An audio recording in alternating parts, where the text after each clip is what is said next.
جو Christianity school کے جو مغربی فلاسفرز ہیں وہ کہتے ہیں کہ اسلام ڈیولپ ہوا ہے کرسچینٹی کے اوپر.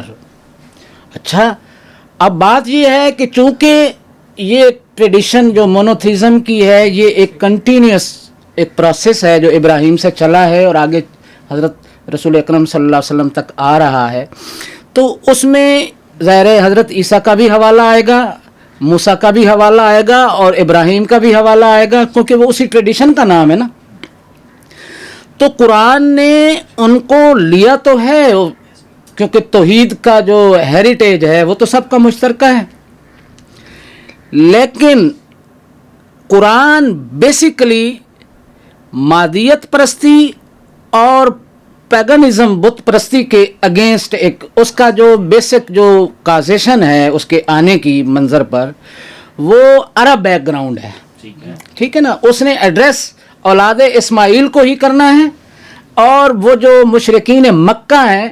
جن کے پاس ایک یہ آرزو تھی کہ اگر ہمارے ہاں بھی کوئی پرافٹ آتا تو ہم یہ جو یہودی یا عیسائی ہم ان سے بہتر پرفارم کرتے. انہوں نے ان کے مذہب کو بڑا کنٹمپچوسلی بھی دیکھا ہے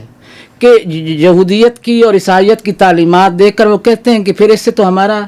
جو یہ مشرکین والا جو پہلو ہے وہ تو ان سے بہتر ہے. اور پھر یہ بھی کہتے ہیں کہ کاش کہ ہمارے پاس بھی کوئی نبی آتا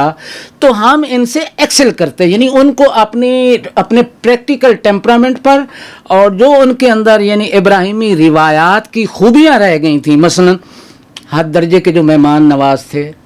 حد درجے کے دلیر تھے، اور حد درجے کا جو ہے نا میوچل کوآپریشن، اور حد درجے کے ایفائے عہد. یہ تو اہل مکہ کی خوبیاں تھیں جو صاف بتا رہی ہیں کہ ان کی اوریجن وہی ابراہیم کا خون ہے. یعنی یہ پتہ دیتی ہیں. اس کا یہ جو آپ کے ایرانی اسکالر امریکہ میں مقیم ہے حسین نصر، وہ یہ کہتے ہیں کہ یہ حسین نصر کہتے ہیں کہ یہ جو اہل عرب میں یہ جو خوبیاں تھیں نا، ایفائے عہد کو نبھانا، مہمان نوازی، تو اس کا مطلب ہے کہ اس زمین پر کبھی ٹرانسینڈنس رہی ہے جو فارگاٹن ہے، لیکن اس سے جو ویلیوز ڈیولپ ہوئی تھیں وہ اپنا بیسک لنک بھول گئی، لیکن وہ ایز اٹ از آ رہی ہیں ان کے اندر،